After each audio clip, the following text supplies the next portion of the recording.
नमस्कार मित्र हो, दीपक रेगे कथाकथन चॅनलवर तुम्हा सगळ्यांचं मनापासून स्वागत. मित्रांनो, आज तुम्ही ऐकणार आहात धमाल धमाका ह्या वर्षीच्या दिवाळी अंकातली कथा. कथेचं नाव आहे बाईपण देगा देवा. बाईपण देगा देवा ही कथा लिहिली आहे सुनील पांडे सरांनी. ऐकूयात सुनील पांडे सरांची कथा बाईपण देगा देवा. वर्ष 2350. वर्ष 2350. तुम्हाला बाप पाहिजे, भाऊ पाहिजे, नवरा पाहिजे, मग मुलगा का नको? सांगा ना, का नको आहे तुम्हाला मुलगा? काय इतका काय आईबापांना डोईजड झालोय का? जन्मापूर्वीच गर्भातच त्या मुलाला खुडून टाकायचं? ज्याने हे जग बघितलं नाही त्याला जन्माला येण्यापूर्वी या जगातनं घालवून द्यायचं? काय त्याचा अपराध काय आहे? किती भयंकर आहे हे सगळं, नाही का? अरे, त्या देवानं मुलगा आणि मुलगी याच्यात कुठलाही भेदभाव केलेला नाहीये. मग तुम्ही आम्ही भेदभाव करणारे कोण? बघा, याला जबाबदार फक्त आमची स्त्री प्रधान संस्कृती. जिथे स्त्री जन्माचं स्वागत धूमधडाक्यात केलं जातं, तिथे मुलाच्या जन्माचं स्वागत मात्र उत्साहात केलं जात नाही. पहिली बेटी तू परोठी म्हणे. अरे वा रे वा वा. पण अशा वेळी ना माझे बाबा मला नेहमीच्या 4 समजुतीच्या आणि ज्ञानाच्या गोष्टी सांगतात. बाबा म्हणतात, हे बघ, आपण पुरुषांनी आपल्या पायरीनी आणि मर्यादेनी राहायला पाहिजे. जमाना पूर्वीसारखा राहिला नाही रे बाबा. लज्जा हा पुरुषांचा खरा दागिना आहे. पुरुषानं आपल्या शीलाला कायम जपलं पाहिजे. हो, तुम्हाला सांगतो, काल एका मित्राच्या वाढदिवसाला संध्याकाळी बाहेर गेलो होतो. घरी यायला मला जरा उशीर झाला. जरा म्हणजे फार नाही हो, 8:30 वाजले असतील मला घरी परत यायला. त्यावरून आईने काय काय सुनावलं मला विचारू नका. घरी यायला इतका उशीर का झाला तुला? थांब, तुझं तंगडच मोडते. अगं आई, वाढदिवस म्हटल्यावर झाला थोडा उशीर, त्यात एवढं रागवायला काय झालं आई तुला? रागवायला काय झालं म्हणून मलाच वर विचारतोयस तू? हे बघ, चांगल्या घरातली पोरं अशी रात्र रात्र बाहेर भटकत नाहीत. उद्या काय कमी जास्त झालं तर कोण निस्तरणार रे? कुठं तोंड दाखवायला जागा नाही राहणार आम्हाला. तेव्हा इथनं पुढे 7च्या आत तू घरात असला पाहिजेस, नाही तर घरात घेणार नाही हो तुला. आईने मला सुनावलंच. अगं पण आई, मी बोलू का नको ह्या विचारात पडलो होतो. पण काय? आईने विचारलंच मला. अगं आई, आपली संतोषीत आई इतक्या रात्र रात्र घराच्या बाहेर राहते. तिला कधी एका शब्दानं बोलत नाहीस गं आई तू? तिची गोष्ट वेगळी आहे. काय काय वेगळी काय गोष्ट आहे तिची आई? अरे, कारण ती मुलगी आहे, तू मुलगा आहेस, तुझं अजून लग्न व्हायचं आहे. मुलाची काय काय जबाबदारी असते हे आई झाल्याशिवाय तुला नाही कळणार बरं. नाही, पण मला मुळात लग्नच नाही ना करायचं. आयुष्यभर मी तसाच राहीन. म्हणे लग्न करणार नाही. आम्ही आईबाप काय आज आहोत, उद्या नाही. आम्ही काय तुझ्या आयुष्याला पुरणार नाही रे. एकदा का तुझं लग्न झालं, तुला चांगल्या घरी दिलं की मग आम्ही सुटलो. पुरुषाच्या जातीने एकटं राहणं सोपं नाही रे बाबा. सगळे आधी असंच म्हणतात, लग्न करणार नाही, लग्न करणार नाही. हां, तुम्हाला सांगतो, घरात माझ्यापेक्षा ना संतोषीवर यांचा जास्त जीव. कारण ती मुलगी ना, मुलगी व्हावी म्हणून आईने संतोषी मातेला नवस केला होता. संतोषी माता नवसाला पावली म्हणून मुलीचं नाव ठेवलं संतोषी. पण जन्मदात्या आईने मला इतकं टाकून बोलावं याचं मला खरंच मनापासून वाईट वाटलं. म्हणजे आम्ही मुलं आपल्या आईबापांना इतकी जड झालोय काय? म्हणजे आम्ही बोलून चालून मुलं ना, आम्ही परक्याचं धन. एक ना एक दिवस लग्न करायचं आणि मुलीच्या घरी सासरी निघून जायचं. अनेकदा वाटायचं आपलं घर म्हणजे नुसता तुरुंगवास आहे. कधी या तुरुंगातनं आपली सुटका होतीये असं सारखं वाटत राहायचं. पण लग्नाच्या विचाराने टेन्शन यायचं. आपल्याला बायको कशी मिळतीये, सासू कशी मिळणार आहे, आपला सासरी सासूरवास तर होणार नाही ना. अनेक ठिकाणी तर अनेक पुरुषांना किती सासूरवास होतोय आणि त्यांना कशी मारहाण होतीये हे काय मी पेपरमध्ये वाचत नाही का? आता कालचीच बातमी होती पेपरला. बायकोनं नवऱ्याला चहा करायला सांगू नये, नवऱ्याने ऐकलं नाही म्हणून बायकोनी चक्क नवऱ्याला घटस्फोट दिला. आता ह्याच्यात कायदा पण स्त्रियांच्या बाजूने आहे हो. बायकोची प्रत्येक गोष्ट ऐकणं हे नवऱ्याचं कर्तव्यच आहे म्हणे. आणि कधीतरी बायकोनी नवऱ्याला वळण लागावं म्हणून मारहाण केली तर तो गुन्हा होऊ शकत नाही असंही म्हणे. वा, बघा कायदा. आता आमच्या वडिलांचंच बघा ना. वडिलांना लग्न झाल्यानंतर सासूरवास काही कमी झाला होता का? सासू तर उठ सूट वडिलांना बोलायची. वडिलांना सुरुवातीला स्वयंपाकसुद्धा जमत नव्हता. वडिलांना गोल चपात्या यायच्याच नाहीत करायला. तेव्हा आईने एकदा रागाने लाटण्यानं मारलं होतं म्हणे वडिलांना. पण माहेरी त्यांनी एक अवाक्षरसुद्धा काढलं नाही. हळूहळू झाले वडील मग स्वयंपाकात तरबेज. त्यामुळे वडील मला कायम सांगतात, मुलाच्या जातीला स्वयंपाक आलाच पाहिजे बरं का रे. बायकोच्या आणि कोणाच्याही पोटात जायचा एकच मार्ग म्हणजे चांगला स्वयंपाक बनवता येणं. नवीन नवीन त्रास झाला मला, पण हळूहळू शिकलो मी स्वयंपाक करायला. माझे वडील कायम सांगायचे मला, ज्या घरी तुला लग्न करून दिलं तिथंच तू मेला पाहिजेस. माहेरी काही परत यायचं नाही बघ. अजून तुझ्या 2 लहान भावांची लग्न व्हायची आहेत. तू जर असा घरी निघून आलास तर त्यांची लग्न कशी होतील बरं. तेव्हा थोडं सहन करायला शिक. जातील रे, हेही दिवस निघून जातील, पण सासूला आणि बायकोला उलट बोलू नकोस. नशीब रे बाबा तुझा सासरा तरी चांगला आहे. अरे आपल्या समाजात बायकोनं नवऱ्याला टाकलेल्या पुरुषाला काडीची सुद्धा किंमत नसते, हे लक्षात ठेव. आणि बायको बोलली म्हणून काही अंगाला भोकं पडत नाहीत रे. बायकोला धरून राहा. बायको मुठीत तर संसार सुखात, हा सुखी संसाराचा मंत्र आहे, लक्षात ठेव. आता ना मी कॉलेजच्या शेवटच्या वर्षाला आहे बरं का. सुरुवातीला आई मला कॉलेजमध्ये पाठवायला तयारच नव्हती हो. मुलाच्या जातीला कशाला हवंय शिक्षण, शिकून पण काय धुणी भांडीच करायची आहेत ना, हे असं ती म्हणायची. आईचं बोलणं ऐकून रात्रभर मी अंथरुणावर तळमळत होतो. झोपच आली नाही रात्रभर. रडून रडून उशी ओली झाली. संतोषीताई अभ्यासात नुसती मठ्ठ. अभ्यासापेक्षा बाकीचे उद्योग तिचे जास्त. कुठं मैत्रिणीबरोबर सिनेमालाच जा, कॉलेज बुडवून कॅन्टीनलाच बस, शनिवारी रविवारी कुठेतरी फिरायलाच जा. अहो 1-2दा चक्क संतोषीताईला मी मैत्रिणीबरोबर चोरून सिगरेट ओढताना सुद्धा बघितलं. हे राम, म्हटलं काय बघतोय काय मी हे. पण तिला मात्र सगळे गुन्हे माफ, कारण ती मुलगी ना, वंशाचा दिवा. संतोषी मातेच्या कृपेनं नवसाला पावलेली म्हणून तर तिला संतोषी नाव ठेवलं होतं ना. आईचं लाडकं शेंडेफळ. मीच काय घोडं मारलं होतं कोणास ठाऊक. एकदा आम्ही चोरून सिगरेट ओढण्याचा प्रयत्न केला, पण खोकून खोकून असा ठसका लागला ना, काय विचारू नका. पुन्हा सिगरेट चुकून सुद्धा ओढायची नाही असा पणच करून टाकला बघा मी. या मुली कशा काय सिगरेट ओढतात कोण जाणे बाबा. एक दिवशी आईची मैत्रीण आली घरी, हेमा मावशी. हो हो, हेमा मावशी खूप दिवसांनी घरी आल्यामुळे मी मावशीबरोबर खूप गप्पा मारल्या. हेमा मावशीबरोबर तिची मुलगी आली होती. तासभर गप्पा मारून हेमा मावशी मुलीबरोबर निघून गेली.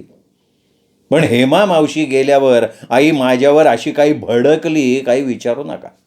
मला म्हणाली, घरात कोणी बाई माणूस आलेला असताना त्यांच्यापुढे उघड्या अंगानं फिरायला तुला कसंच काही वाटत नाही रे. घरात बरमुडा घालतो ते ठीक आहे, पण कुणी पाहुणे घरी आले किंवा घराबाहेर जायचं असेल तर अशी हाफ चड्डी आणि बनियान घालून फिरायचं नाही. मला ते अजिबात चालणार नाही, सांगून ठेवतीये. अरे पुरुषांनी कसं आपलं अंग झाकून वावरलं पाहिजे. हां, अभ्यासात माझं एवढं डोकं चालतं. घरातली सगळी कामं करून मी मनापासून अभ्यास करतो. दरवर्षी चांगल्या मार्कानं पास होतोय. पण आईला त्याची काही किंमत नाही, तुम्हाला सांगतो. शेवटी वडिलांनी कशी तरी आईची समजूत काढली आणि आई मला कॉलेजमध्ये पाठवायला तयार झाली. बाबांचे माझ्यावर किती उपकार हे. त्यांच्यामुळेच बरं मी कॉलेजला जाऊ शकलो. माझा मित्र आहे ना माधव, त्याचा मला फार हेवा वाटतो. त्याचे आई पप्पा कायम माधवच्या पाठीशी असतात. मुलगा आणि मुलगी असा कधीही त्यांच्या घरात भेदभाव केला जात नाही.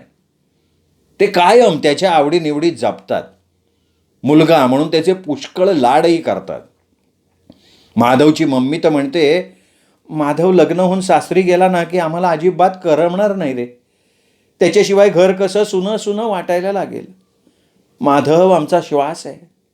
त्यांनी त्याच्या आवडत्या मुलीशी लग्न केलं तर आमची कुठलीही हरकत नसेल. इतकंच काय, माधवच्या प्रेमापोटी एखादी मुलगी आमच्या घरी सून म्हणून आली तरी तिचं आम्ही स्वागत करू रे. बघा किती भाग्यवान आहे हा माधव, ज्याला असे मम्मी आणि पप्पा मिळालेत.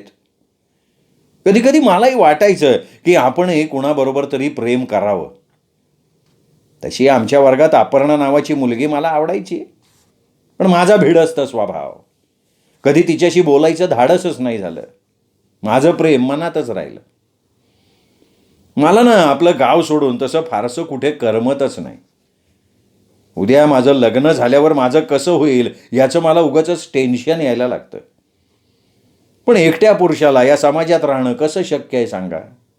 त्याला स्त्रीचा आधार हा पाहिजेच ना.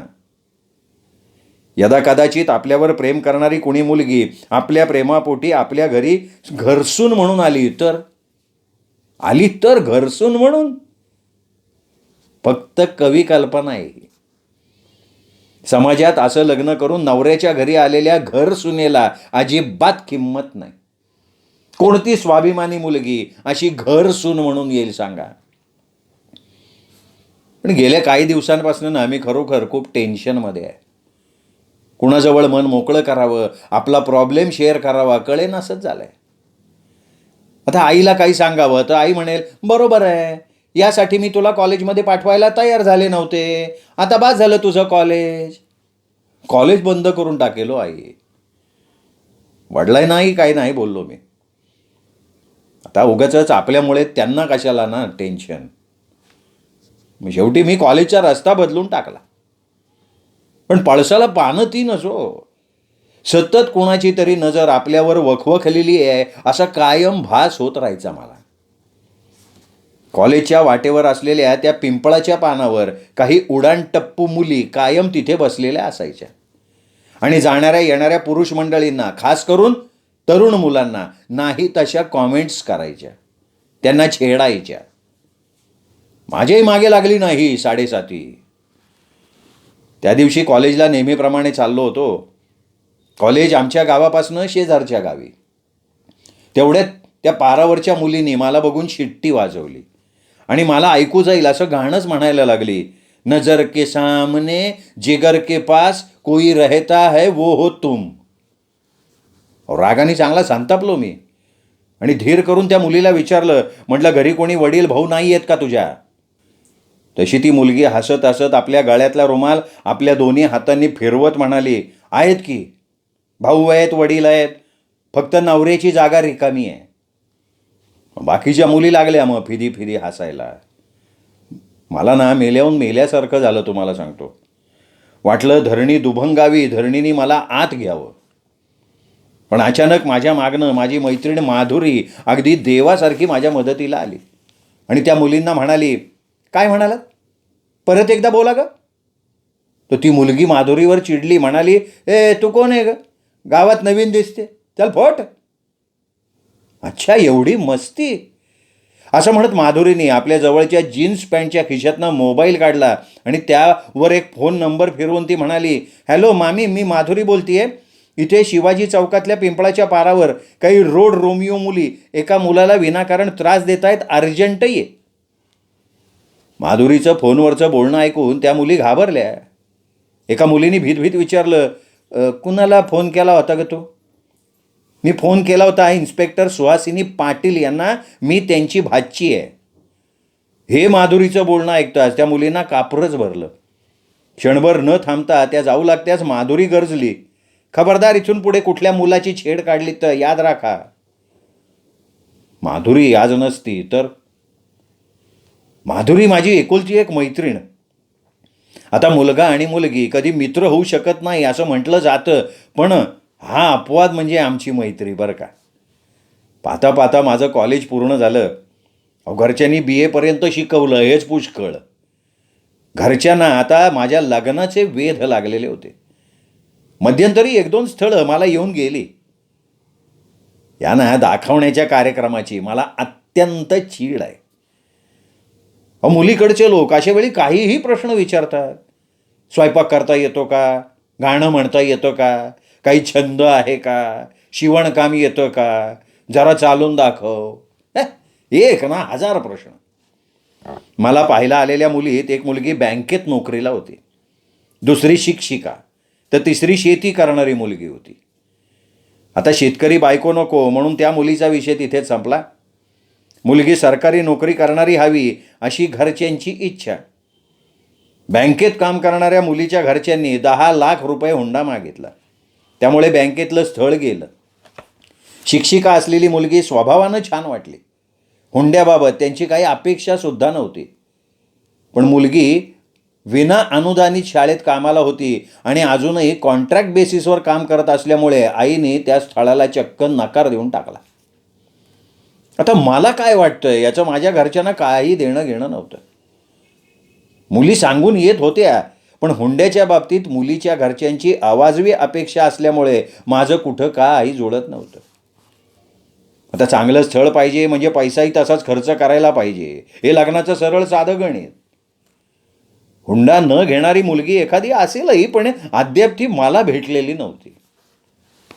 पण एक दिवस माधुरीनीच मला प्रपोज केलं तेव्हा मी अक्षरशः चकित झालो. खरं तर माधुरी मला सुद्धा आवडायची. लग्न करताना माझ्या स्वप्नातली राजकुमारी म्हणून माधुरीच माझ्या समोर यायची. मी माझ्या भावना आजपर्यंत तिला कधी बोलून दाखवल्या नव्हत्या, पण मनोमन मी तिच्यावर प्रेम करत होतो हे मी अजिबात नाकारणार नाही. माधुरीच्या घरी माझं जाणं येणं होतं. तिच्या घरचे तसे स्वतंत्र विचाराचे होते. जावई म्हणून मी त्यांना पसंत होतो, पण विरोध फक्त आमच्या घरून होता, कारण आमच्या दोघांची जात आडवी आली. माधुरीवरून आमच्या घरात फार मोठं रामायणच झालं. आई तर माझ्यावर चांगली संतापली, माझ्या अंगावरच धावून आली अक्षरशः.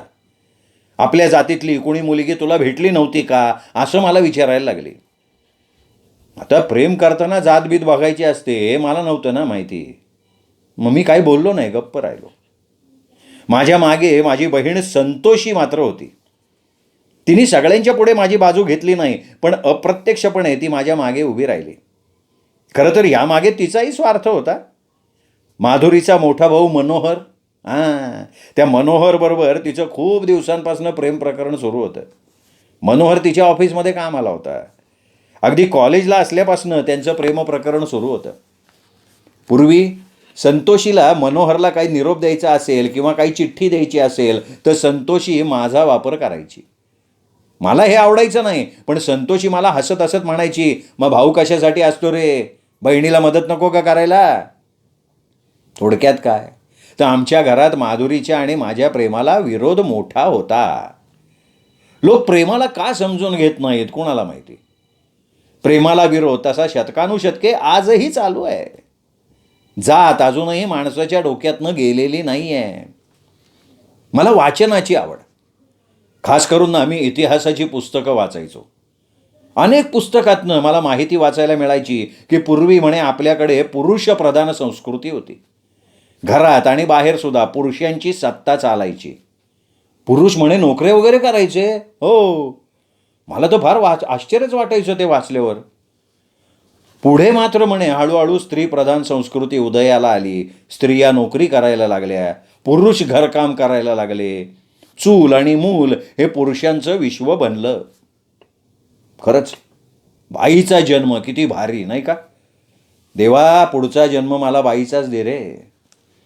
आणि सगळ्यात मजेशीर गोष्ट मी काय वाचली माहिती आहे. पूर्वी म्हणे लग्न झाल्यावर मुलगी सासरी जायची आणि आता लग्न झाल्यावर पुरुष नांदायला जातो सासरी. पूर्वी महिलांवर पुरुषांनी भरपूर अमानुष अत्याचार केलेत, त्याची फळं आज आम्ही भोगतोय. खरं तर त्या काळातल्या पुरुषांइतक्या आजच्या काळातल्या स्त्रिया निष्ठुर आणि निर्दयी नाहीत हे मात्र कबूल करायला पाहिजे बरं का. तरी आमच्याकडे पुरुष अत्याचार संघटना पुरुषांवरील अत्याचारांना वाचा फोडण्याचं काम करत असतात. पूर्वीच्या काळात म्हणे स्त्रियांच्या अशा संघटना होत्या बरं का. आज देशाची सत्ता स्त्रियांच्या हातात आहे. देश खूप विकसित झाला आहे.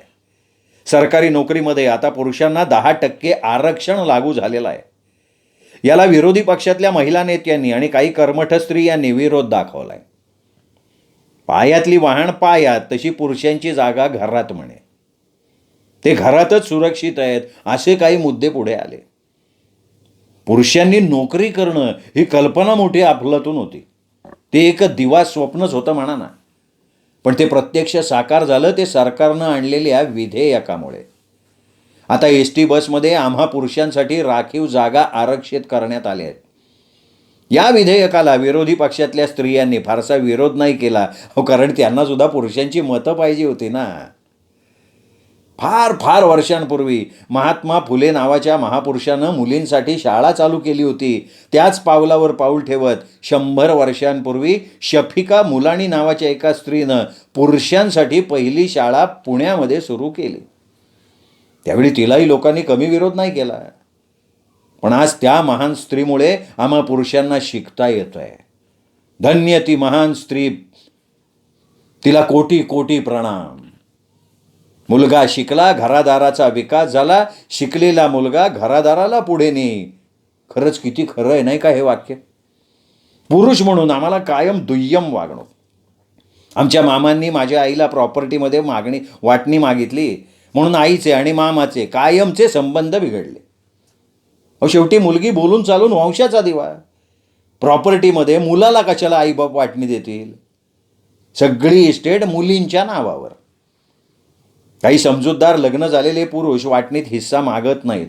हा त्यांच्या मानाचा मोठेपणा.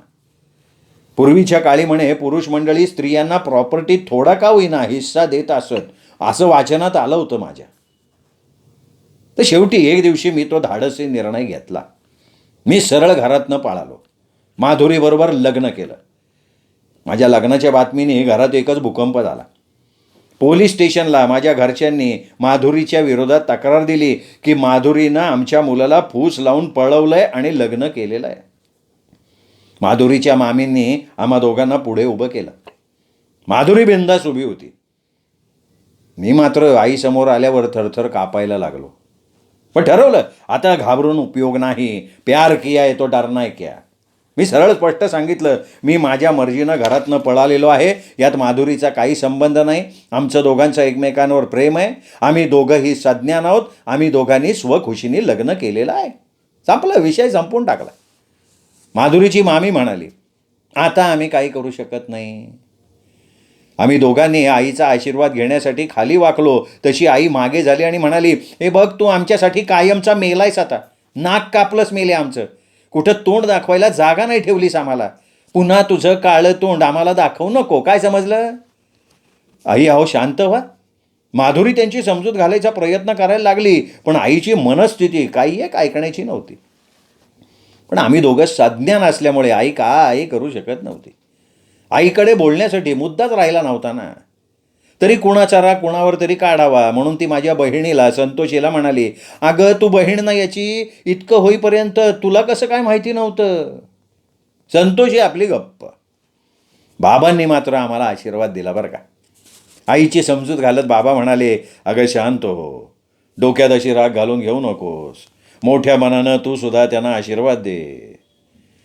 आईने बाबांच्याकडे ना खाऊ का गिळो या नजरेने बघितलं आणि तणतण ती पोलीस स्टेशनमधनं बाहेर पडली. 4 दिवसांनंतरची गोष्ट. माधुरीचा भाऊ मनोहर अचानक घरातनं गायब झाला. शोधाशोध केल्यानंतर कळलं की मनोहरनं पळून जाऊन माझ्या बहिणीशी संतोषीबरोबर लग्न केलेलं आहे. मनोहर लग्न होऊन आता नांदायला आमच्या घरी गेलाय. आम्ही सगळे माझ्या माहेरी गेलो. आम्हाला बघून आईला जरा भलताच आनंद झाल्यासारखा वाटला. संतोषीचं कौतुक करत ती आम्हाला ऐकवत होती. संतोषी तू बरोबर बदला घेतलास ग बाई.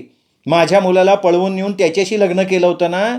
तू माझ्या अपमानाचा बदला घेतलास हो संतोषी. आता जा म्हणावं कुठं कोर्टात जायचं असेल तिथं. कायदा काही करू शकत नाही. दोघंही सज्ञान आहेत. असं म्हणत आईनी कौतुकानं संतोषीची पाठ थोपटली. संतोषी माझ्याकडे बघून गालातल्या गालात हसत होती. कारण खरं गौड बांगाल काय आहे हे फक्त आम्हा दोघांनाच काय ते माहिती होतं ना.